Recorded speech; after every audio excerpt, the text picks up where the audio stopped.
Stronzo 5785, Brian, coming to you from my beloved nondescript city in the southwestern part of the United States. This is about the fifth or sixth take I've done of this because I'm really tired of it. Another Muslim has said that the Bible contains explicit sexual content.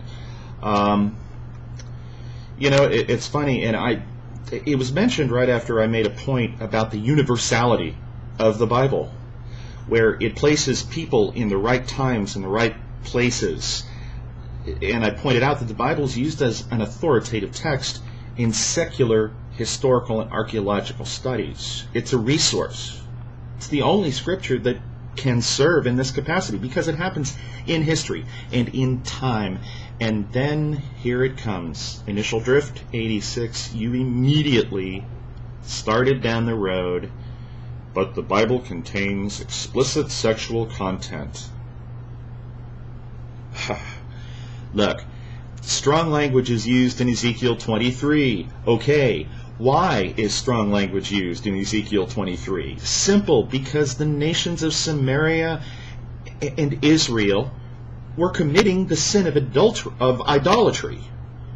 Of course it's going to be equated to disgusting sexual acts, and those acts will be mentioned. They are not described in detail. There is no physical, there is some physicality, but it more concentrates on the ugliness of the sin. That's what God wanted us to see. That's why God used the language he used. He didn't do it to excite people. The only person who would read Ezekiel 23 and get excited are sociopaths, people who are sick. Unfortunately, by doing that, by mentioning it, you introduced some possibilities into my head that I didn't want you to. And you mentioned that right after I pointed out the universality of the Bible. In a backward way, you proved my point. God is able, my God, the God of the Bible, is able to use any language, any person, any place, any time for the good of mankind. I really hope you stop going down this road. I hope you come back to the historical and the archaeological anachronisms we find in the Quran, which is what we were discussing. And I really hope you don't do this, because another man did that. Ahmed Deedat. What happened to him? God took away his power of speech and mobility for the last few years of his life. Respect my scripture. Respect it enough to learn about it. Then you can criticize.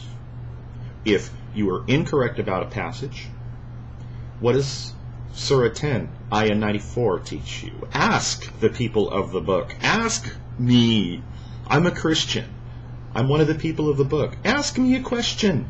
Don't just throw out unsourced accusations and assertions and fideistic notions that were told to you by a man or men who don't know the Bible well enough to even be able to teach it.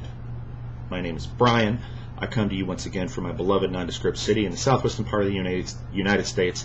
I call you back to the realm of respect and love. Prove to me that your faith is about respect and love, and remove that comment. God bless.